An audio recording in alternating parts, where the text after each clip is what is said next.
अगर हम management theory की बात करें तो modern management theory just world war one जो स्टार्ट हुआ उसके 3 दिन पहले हुआ, 3 साल पहले हुआ, ठीक है, 1911। तो अब ये डेट भी अगर याद करना हो तो आप ऐसे कर सकते हो, 1911 में जो है ये सारी कहानी हुई, ठीक है।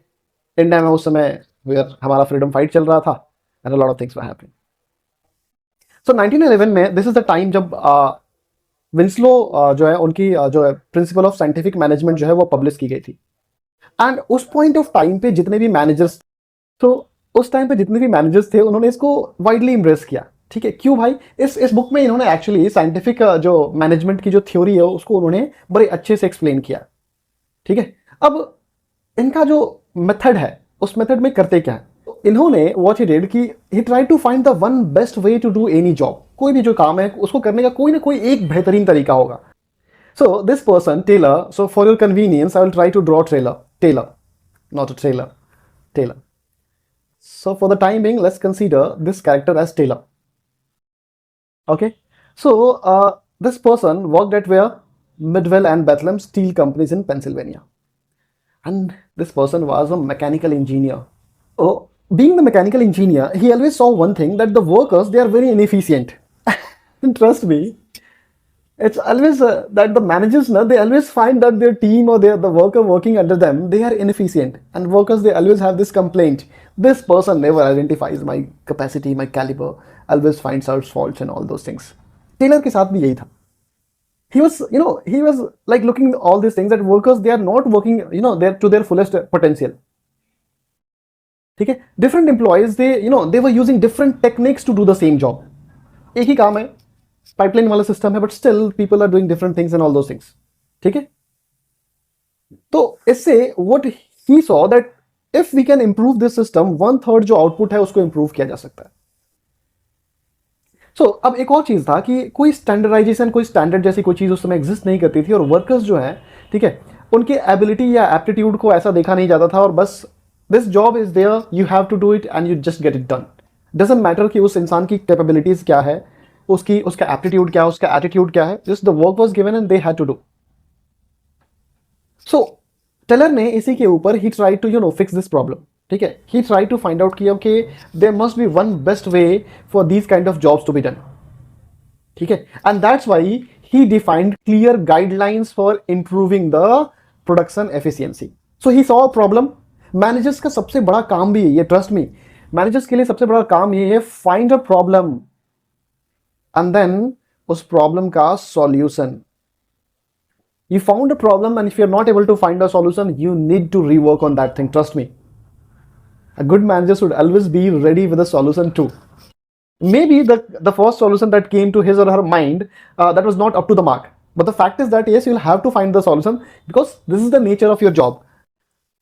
Okay. Now, what all principles he is giving? Okay. So what he said, Taylor's का जो scientific management की जो principle है, he said, I will highlight this thing, it will be easy for us, okay.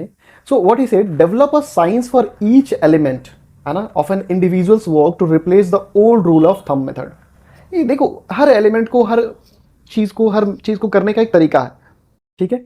तो हमें वो चीज़ हर एक individual के हिसाब से काम कराने के लिए जो पुराना जो भी मेथड आप यूज करते थे, ये हम उसको चेंज कर सकते हैं। Sometimes, do not you think, एक इसका बढ़िया एग्जांपल देता हूं, sometimes experience this in our family itself.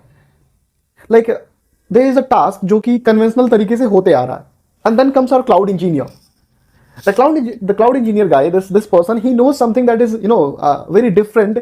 इसको अलग तरीके से करके जल्दी efficiently किया जा सकता है, but since it has never been tried, people are having that risk, है ना, कि नहीं कन्वेंशनल तरीके से जाना, और वही चीज फॉलो अप होते रहेगा।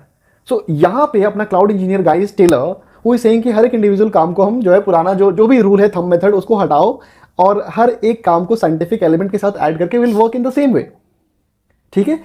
सबको, है ना, साइंटिफिकली हम लोगों को सेलेक्ट करेंगे, उनको ट्रेन करेंगे, टीच करेंगे, है ना, उससे हमारा वर्कर्स की जो एफिशिएंसी है वो बढ़ेगी, ठीक है, ठीक है। तो इन्होंने कहा कि हाँ, ये जो भी हाउस होल्ड वर्क्स है या फिर जो भी चीज़ें हैं ऐसे सोसाइटी में भी हम लोगों को ट्रेन कर सकते हैं, एंड देन काम आसान हो जाएगा, ठीक है। एंड देन एक दूसरे को कोऑपरेट करो, टीम प्लेयर वाली जो चीज़ है, और खुशी से कोऑपरेट करो। ऐसा ना, अरे यार क्या फालतू काम दे दिया, बिल्कुल मन नहीं था, और अब ये मैनेजर जो है ना कैसा इंसान है, बिकॉज हर मैनेजर का एक मैनेजर है, even if you are manager in RBI doesn't mean कि आपका कोई मैनेजर नहीं होगा. सो जब कोऑपरेट करने की बात आ रही है, please I mean be like this. One second, let me draw it for you. Be like this और खुशी खुशी कोऑपरेट करो. Cooperate happily.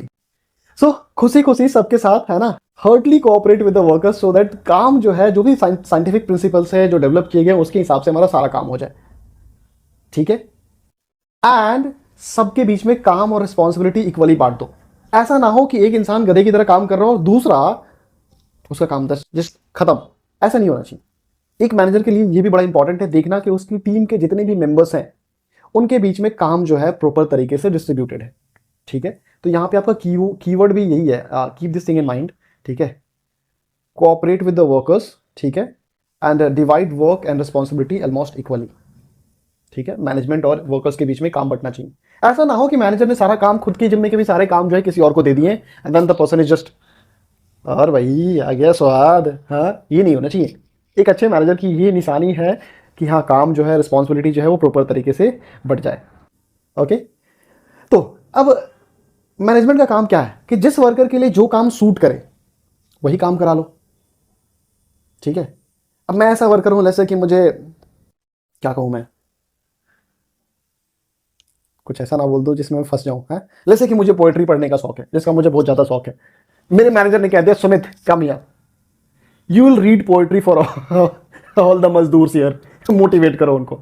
Although not a very good idea and neither a very good example, but जिसके हिसाब से, जो जिस worker के ऊपर जो काम सूट करे उस हिसाब से उनको काम देना is the responsibility of the manager. तो आप जब ये मैनेजर वाली पोस्ट पे आओगे ना, ट्रस्ट मी, सबसे चैलेंजिंग टास्क जो होना है आपके लिए वो यही है, टू आइडेंटिफाई कि किसकी कैपेसिटीज क्या है, उस हिसाब से सारा रोल जो है डिफाइन करना. आप कहीं भी काम कर रहे हो, डजेंट मैटर. ठीक है. बट आपको ये चीज आइडेंटिफाई करना पड़ेगा आपके टीम के जो भी प्लेयर्स हैं उनके बारे में. ठीक है. अब ये कैसे काम करता है ये, तो एक एग्जाम्पल दिया हुआ है यहाँ पे, टेलर ने इसका भी एक एग्जाम्पल दिया. तो चलो देखते हैं कैसे काम करता है. सो इन्होंने क्या नोटिस किया कि जो वर्कर्स थे, ठीक है, जो भी वर्कर्स थे, अब ये भाई लोग जो है, जो आयरन है, जो पिग जो है वो 41 केजीज का एक रेल कार में लोड करते थे. हर एक वर्कर का,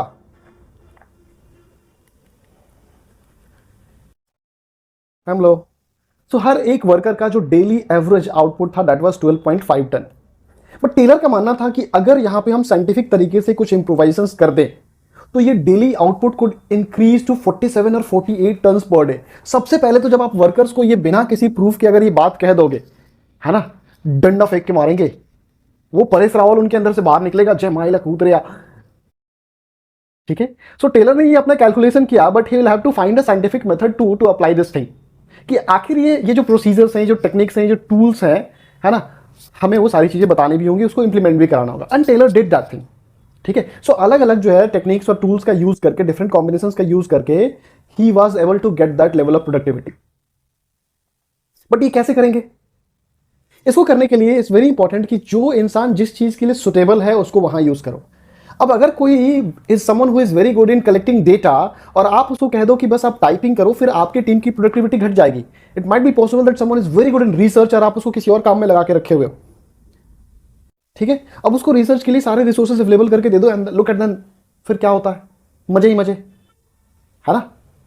सो टेलर ने भी यही किया. What he did, by putting the right person on the job with correct tools and equipment, and of course instructions, they are very important.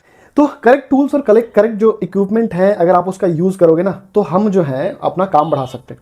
But सिर्फ और सिर्फ प्रोडक्टिविटी बढ़ाना से काम नहीं चलेगा. अब जो वर्कर्स पहले 12 टन जो है आयरन लोड कर रहा है, now the same worker is loading 47 ton of iron.